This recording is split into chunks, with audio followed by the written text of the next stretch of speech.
Good evening and thanks for joining us tonight for 23 ABC News at 5. I'm Jessica Harrington. Tonight's top stories. After our 23 ABC News special report on the Ridgecrest earthquakes, one local nonprofit is looking to help a family impacted by the tremors. Details on how you can also help out. Tori?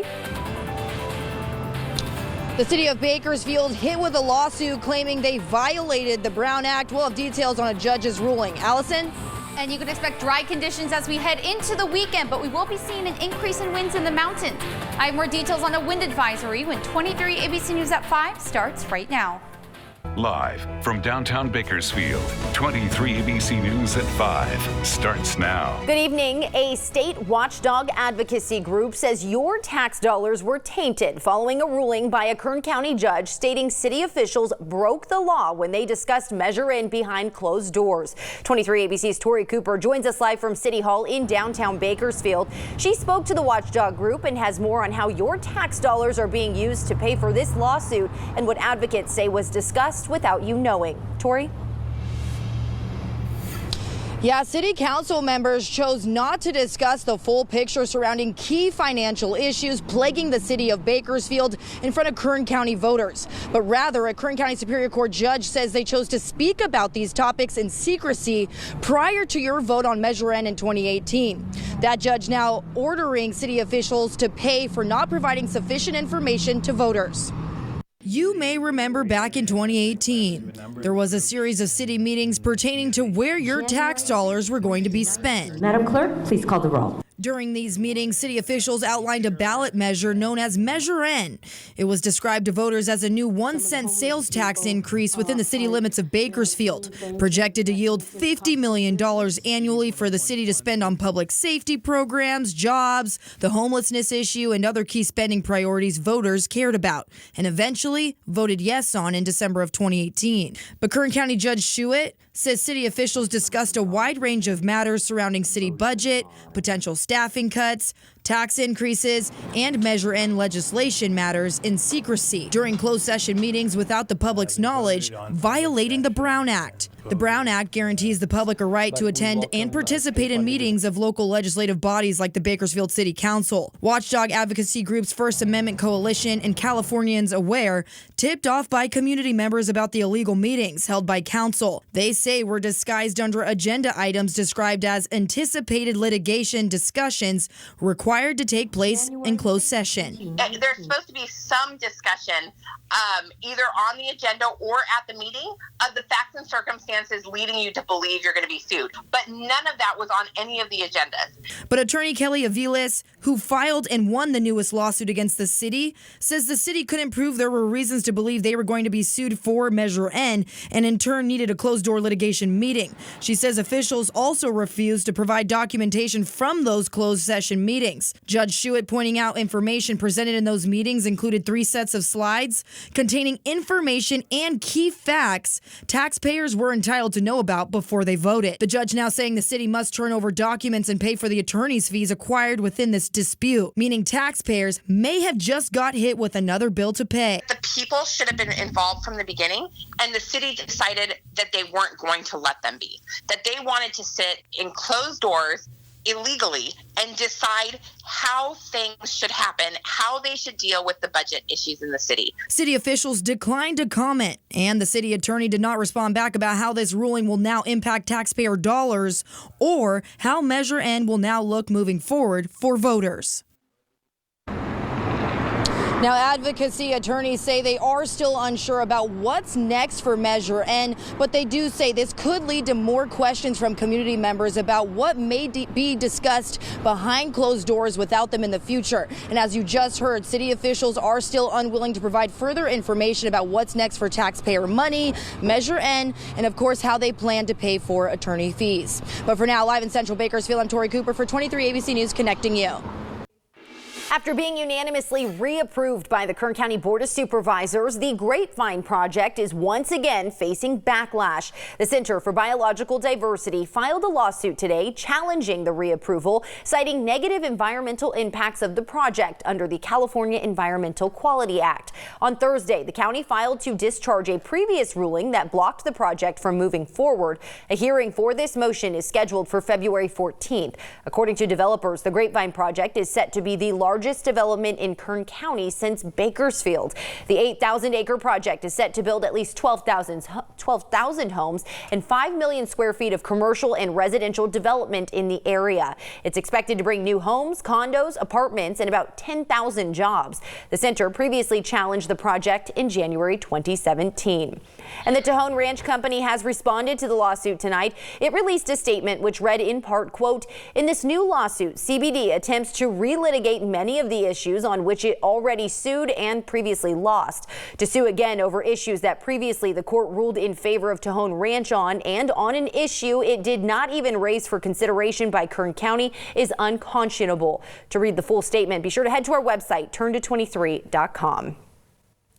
Now to new details in a deadly crash that happened earlier this week in southeast Bakersfield. According to court documents obtained by 23 ABC, 32-year-old Evaristo Perez Nunez drove through a stop sign and an open bottle of liquor was found in his vehicle.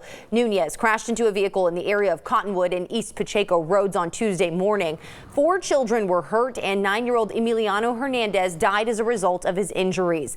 Nunez took off and was later arrested. Documents show that according to the DMV, Nunez had no issued license.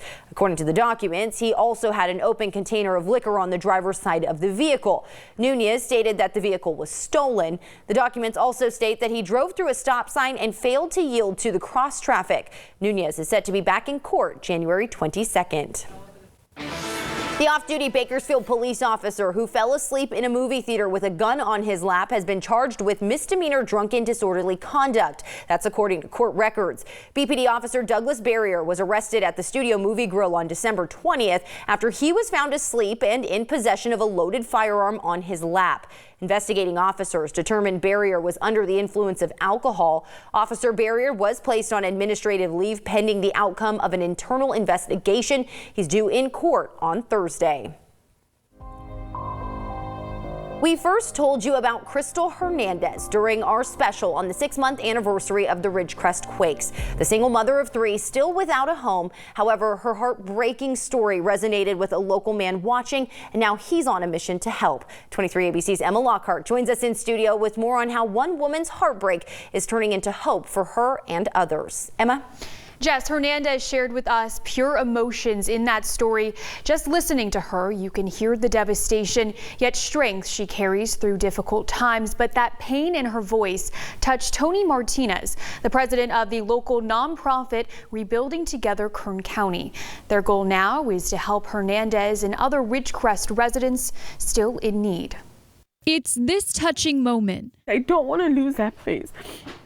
I don't, and I feel like I am going to lose it. Of a mother's pain and a son's comfort that inspired Tony Martinez to take action after seeing Crystal Hernandez's story. When her son came up to her and hugged her, when she sat there crying, I said, we got to do this. Hernandez is a single mother of 3 who was forced out of her home following the Ridgecrest earthquakes in July. Our story revealing how 6 months later, her home is still damaged and she doesn't have the money to rebuild. It's just a memory now because I can't afford to fix it. Martinez now on a mission to change that. He's the president of the local nonprofit Rebuilding Together Kern County. We rehab homes for veterans, seniors, disabled, low-income families at no cost to them. Thursday night, Martinez got approval from the board to move forward with a project to help Hernandez and other families impacted in Ridgecrest. Hernandez, who learned of the news just hours ago,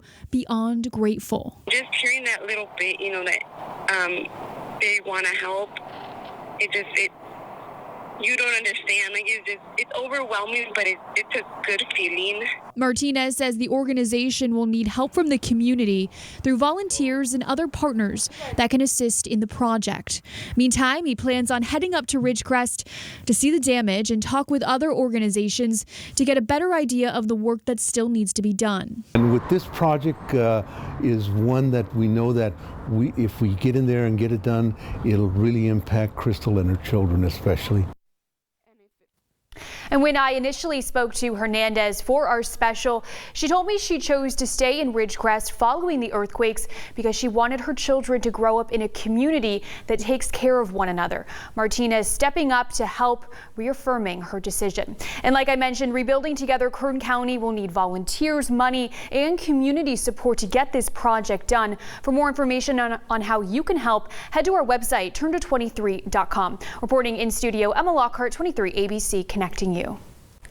Well, we are seeing calm and dry conditions on the West Coast, but that is not the case in the South. We are tracking severe weather. So in Dallas, in that area, they are tracking thunderstorm and tornado warnings. There was hail that was falling in Oklahoma and even tracking some snow in the Midwest. But again, not the case on the West Coast. We are seeing just passing clouds today. Temperatures right on track with seasonal, 54 degrees here in Bakersfield. But these temperatures are warmer than what we were tracking, well, really all week, because we did see that system that swept through, bringing cold temperatures yesterday. And we are going to be seeing those chilly conditions as we head into the overnight hours. 48 degrees by 7 p.m. if you're planning on heading out to the full moon bike ride. We are going to be seeing clearing skies so you can see that beautiful moon tonight.